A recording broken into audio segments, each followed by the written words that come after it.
The bigger question, however, is can grit be developed? The answer to this question contains both good and bad news. The good news is yes, absolutely, grit can be developed in anybody who wants it. The bad news is that the arch enemy of grit is ease.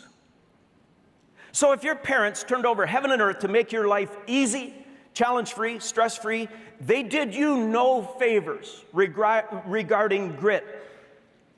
Grit development demands difficulty. I'll say it again. Grit development demands difficulty.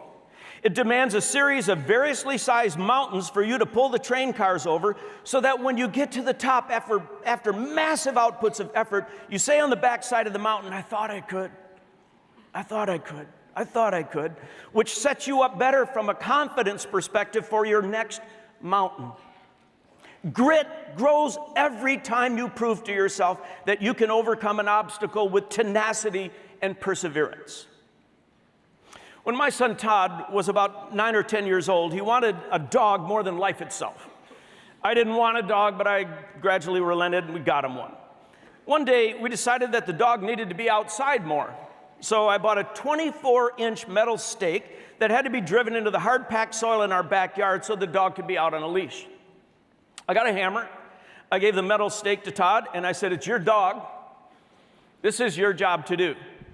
After 3 or 4 half-hearted hammer strikes, he tried to hand the hammer back to me, and he said, Dad, it's too hard. You do it. Right then and there, I decided to drive a different stake into the soil of his life.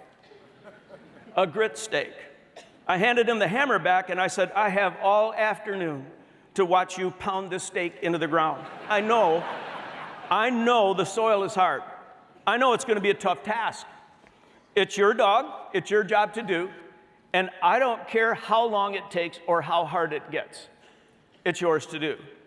Well, it took well over an hour. It involved a tantrum or two and lots of tears. But this task was a grit developer. I made him stay with it until the job was done. I assigned both of my kids lots of difficult tasks during their growing up years. Both of them would score very high on the grit test that I just referred you to. And someday I truly believe they are going to rise up and call me blessed for having done all this. But that day has not arrived yet, and I don't see it on the horizon. One can hope. But let me say it again, the arch enemy of grit is ease. To grow grit, again, this very important intangible of leadership, you must assign yourself very difficult tasks and will yourself to task achievement. This is one reason why most elite leaders push themselves physically in some way. Just in our faculty here this year, Jim Collins, very serious rock climber. Craig Rochelle, a weightlifter, and so many examples of this around the world. Did you know that Larry Page, the co-founder of Google, is an aggressive kiteboarder, very physically demanding sport? Richard Branson, the CEO of Virgin Airlines, is a fearless windsurfer. I know that for a fact because I almost hit him with a powerboat last Christmas in the Virgin Islands. Former Secretary of State Condoleezza Rice works out every morning, 5 a.m. Tim Cook, CEO of Apple, works out every day, doesn't miss. Why? Because these elite leaders have figured out that overcoming physical challenges is one way to grow grit. And when you grow grit in any area of your life, it flows over to other areas as well. Here's another way to grow grit. Most elite leaders I know wound up in their current roles because earlier in their careers, they volunteered for extra work assignments, and then they demonstrated steely determination in carrying them out. Jack Welch is fond of saying to young professionals, when your supervisor gives you an assignment, whatever you do, don't just deliver the required result. He stops for a dramatic pause, and then he says, don't just deliver, over-deliver, and over-deliver every time.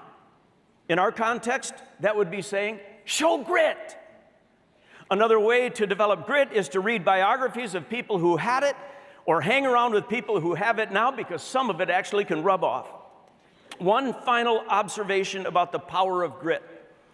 When senior leaders demonstrate grittiness in their day-to-day leadership, what I mean is, When senior leaders push themselves hard, when they over-deliver in their own contribution to the collective effort, when they hang tough through a crisis, teammates and followers notice, and they develop an appetite for more grit in themselves.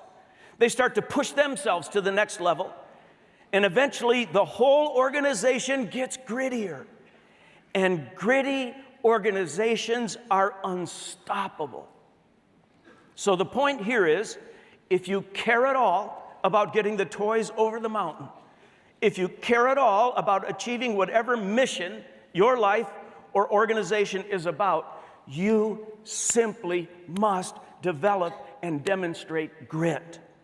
It's an absolutely essential intangible of leadership.